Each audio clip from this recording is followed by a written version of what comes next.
top 10 movie posters of 2022. It's easy to think about, whoa, what were my favorite movies of that year? But what about the posters? Modern movie posters have rightfully been criticized for basically deteriorating quality and for looking like absolute dookie. I actually want to highlight some that I think stand out, at least to me, this year. You may be asking, what are my qualifications to, rank these posters? Was I a graphic designer? No. Do I have eyes? Yes. Do I have opinions? Yes. That's my qualification. Boom. No, but it really is so objective. I just honestly go off of what do I think looks cool. As I get into the list more, I'll try to go over my reasonings for why I think these are considered the best posters of the year and what essentially makes a good poster. For some context, I actually searched all of this website called IMP Awards for each movie poster of this year. So I'm just assuming that they have every movie poster this year. If they didn't, that's unfortunate because I use this website to look through this entire list and go through and spend a lot of time looking at it. I spent like 20 minutes. I did not spend that long. I did actually look at every single one on this list, and I plucked some out that I thought really stood out. So yeah, I figured I'll just jump right into it. The Northman. I think the Northman poster, it's relatively simple, but what I like about it is that it conveys what you're gonna feel or expect to see in this movie. It honestly looks like a still taken straight from the movie. I don't remember if it actually is or not. One thing that stands out to me is sort of the use of just kind of the silhouetting. Badass Viking, long hair, holding the hatchet as just a fleet of ships come by. It's dark. It looks ominous. You got that sick font. I really like that. Like, for example, the embers, sort of the fire kind of flickering in front. It looks like this was taken straight from a camera rather than just kind of a photoshopped mess that a lot of modern movie posters face. The Northman is a very dark movie, mystical movie, and I think this poster perfectly conveys that. It draws me in. It just looks sick.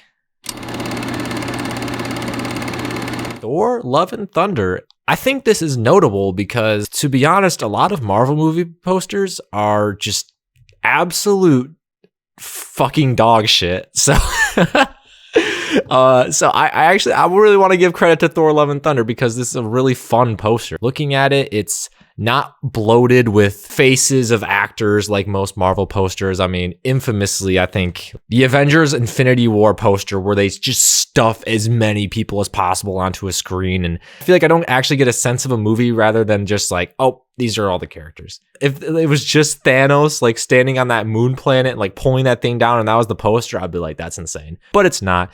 And that's why I really enjoyed the sort of just focusedness of, is that a word? Focusedness? Focusedness of Thor, Love and Thunder's poster because it's just very vibrant. It's colorful. You have Thor raising that badass axe while it's being struck by lightning. Looks cool. It also he's wearing kind of that silly clothes and it's got that kind of pew, pew, pew, lasery 80s glam. I think it's just a fun poster to look at. Unfortunately, Thunder, bro, that movie was not that good. But this isn't a movie review video. Maybe another time.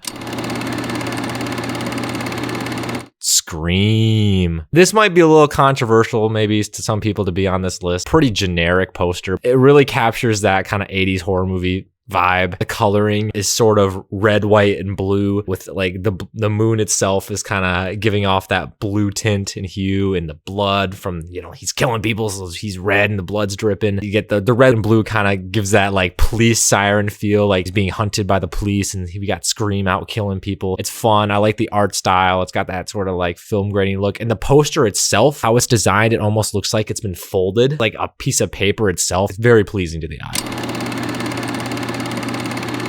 Everything, Everywhere, All at Once. Not only was that movie fantastic itself, poster is also pretty cool. It just really encapsulates that psychedelic, trippy feeling that a lot of times the movie has. For a movie called Everything, Everywhere, All at Once, you'd expect it to be a ton of shit going on, which is surprising considering how poignant and grounded the movie actually is itself. The poster really conveys kind of that multiverse silliness. Everything on the poster also is something that happens in the movie or is something that, you can recognize from the film itself. After you watch it, you could go back and look at this poster and be like, oh, all this is on the poster, and I always like that. Like the poster actually having relevant stuff to the movie itself. This poster is great, full of fun things you're gonna see in the movie. Very colorful, it pops out. It's also symmetrical too, that like kaleidoscope effect. Just a great movie in general. Just go watch the movie.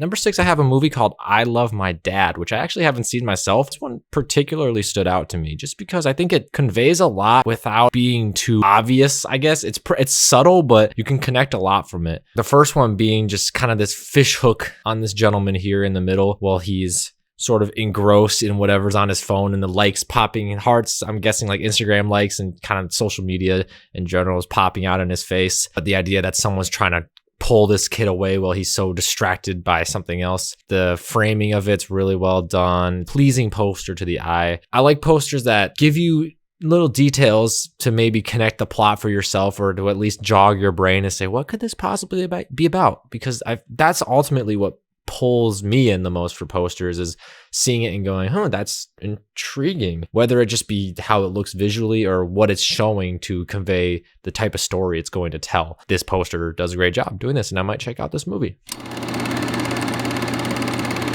Next, I have the Batman, specifically the Riddler poster. This poster reminds me a lot of the old Dark Knight poster, actually, that had the Joker. It almost looks like he's in front of a fogged up mirror and he's drawing the why so serious smile in blood. I love that poster so much. That's one of my favorite posters of all time. This Riddler one is pretty similar in that regard. It is a single character poster, but there's so much done right that makes it super intriguing. The fact that first you have Riddler sort of out of focus in the back. He's not super clear, but yet you can see just the eyes bulging out. He looks terrifying, holding up that note to the Batman. It establishes that sort of dark, gritty tone of this movie, and you sort of serial killer vibes that you don't know what you're going to get. The red tint is also a pretty interesting touch. You wouldn't really expect that from Batman, I feel like. At least personally, I wouldn't.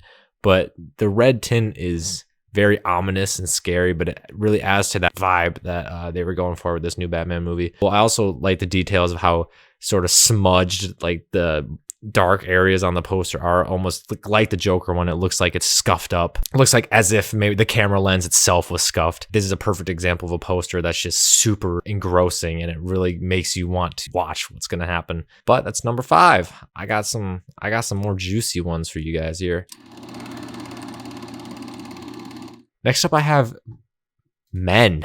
I haven't actually seen this movie either, and this is a poster that really makes me want to see it, and that's what I like about posters most. The vignette-like silhouette of the super dark blacks on the outside that are made by the tunnel, sort of just the outside being that beautiful forest green nature. Obviously, you kind of got the girl standing there, so it looks a little ominous and scary. You also have a little bit of almost like the water on the ground and the reflection, as well as the end of the tunnel, making like a skull shape. And obviously the text says, what haunts you will find you, so you know some shit's going down. But I think it's just a super, like, almost chilling kind of like, oh, that's spooky poster, but it doesn't give enough away though, where you're like, okay, well, that sounds lame. It's all it does is entice, draws the eye. I had to switch to my iPhone camera. I got a Rebel T3i DSLR that I've had sitting around, so I'm like, I want to use this to have focus, and it fucking barely records. You know, I don't got the equipment yet. If you like this video, consider liking and subscribing. So maybe I can get some equipment. Woo! The shameless plug. Number 4, I have the Banshees of Ignition. So sorry, I actually haven't seen this movie either, and I'm way too lazy to do the research. I don't know how to pronounce it. That's how much effort I put into these videos.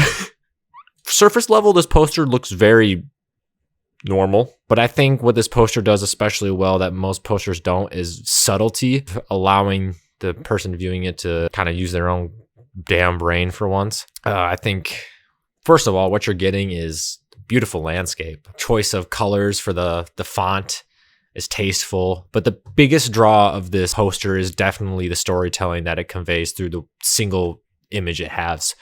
Adorable dog. Aw, He's so cute. The dog next to this individual here kind of conveys that companionship that these two have. You know, just assuming from the space and how comfortable the dog looks, that that man is probably the owner of that dog. Yet you have this rift between him and the other guy. There's just enough space between them where you know there's something up. And Colin Farrell is kind of looking that way a little. He's got a little look on his face. I don't know the word to describe it, but you know something's up. Maybe these two have a little bit of a strained relationship. And just the text above them that answers that question a little bit. It says, everything was fine yesterday. It's perfectly intriguing. It's cool looking. I always like that. Yeah, it's just one of those posters that I think is beautiful and also tells a story within what it's trying to do. Pearl. Freaking Pearl. Another movie I haven't seen, actually. I really got to watch these movies. I haven't been the best this year, guys. I'll try to get on it. But this Pearl poster is sick. I'm typically not a fan of posters where they just have the main character kind of fill up the entire thing and they're just looking. But it's almost a satire of posters like that. Kind of have just the innocent looking girl like, oh, in the red dress. But then you actually look and you see that the red kind of blends into the blood on her hands that are on her face. And it's like, oh, sheesh. With that like red hair light on her, the bridge, the white contrasted with the red, making that bridge that also has an image of somebody being murdered. And the trail of blood leading to the logo Pearl. It's just a beautiful poster. It's very like a modernized 80s horror poster. Not in that it's like trying to necessarily replicate that exactly, but it almost seems like a blend of what most modern posters try to do with that sort of aesthetic and art style. It looks like she's drawn. You can see like brush lines on her. This poster is good enough where I actually am going to probably watch this movie after this video. Personally, I always feel like the horror genre pulls through very hard with posters. Out of most genres, seems to actually go outside of the box a little more creatively and try to be a little more stylized rather than just very generic photoshopped elements all over the place, which obviously I'm saying all of it's, they all use Photoshop for all of them, obviously, but like the other genres got to step it the fuck up. Don't worry, darling. I also haven't seen it. I do know all the juicy tea behind the filming of this movie. You know, there's a lot of drama on there. The Chris Pine stuff, it was crazy. It's a shame that the actual movie was kind of bad, allegedly. The poster is beautiful. The poster is like peak. What the heck is this movie? I need to see it. You know, I'm a sucker for these borders, by the way, on almost that Polaroid style poster. It's just way cleaner, I think, than slapping an image completely on the entire thing. You start with what looks like just the couple on the bottom, sort of just in their little normal home, just smooching. Then you get to like the skyline, the deep blue skyline. You see the plane about to crash on the house, which is just crazy. It's like, what? It looks really cool. And then you look up even more and it's like it's plunging through water. It's a whole like mind fuck because some of it looks so normal and then some of it looks so crazy. And I don't know what to tell from this movie. Is it like horror? It's like some mystery. Like, what is this movie? Even though the movie is supposedly not good, like this poster itself is enough where I'm like, what is happening? Framing is just really well done. It's almost like evenly spaced between the water on the top and the house on the bottom with just a blend between the sky and the sea being the middle. Not a huge fan of the hashtag "Don't worry, darling" on the bottom. That's kind of cringe. But overall, I think this is a lovely poster. It's the poster that I feel like makes me want to know what this movie's actually about. For me personally, I'm not a huge fan of just slapping actors' faces on movie posters and using that as the draw for a movie. It's like, okay, cool, you have good actors in it, but what is this? What are you showing aesthetically, cinematography wise, plot wise, that you can convey through the poster that's actually going to get me to be interested in this movie rather than, oh, we slap people's faces all over the screen. Thank you guys again. I feel like these movies do a great job of not only conveying their style and their identity, but also being freaking works of art, honestly. Like, you want to be able to hang this up in like a room or something and be like, that looks sick. I want to feel like my bedroom is the Louvre with these cool movie posters. Obviously, super random list. Who am I to say best posters? I just figured I wanted to highlight some that I liked. I would love to hear maybe some movie posters I overlooked. Write down in the comments below what you thought about these posters or any potential other posters I missed. Thank you so much for watching this video. Consider liking and subscribing if you enjoyed. And hopefully I'll be back with another movie related video soon because I had a really fun time filming this video. So peace.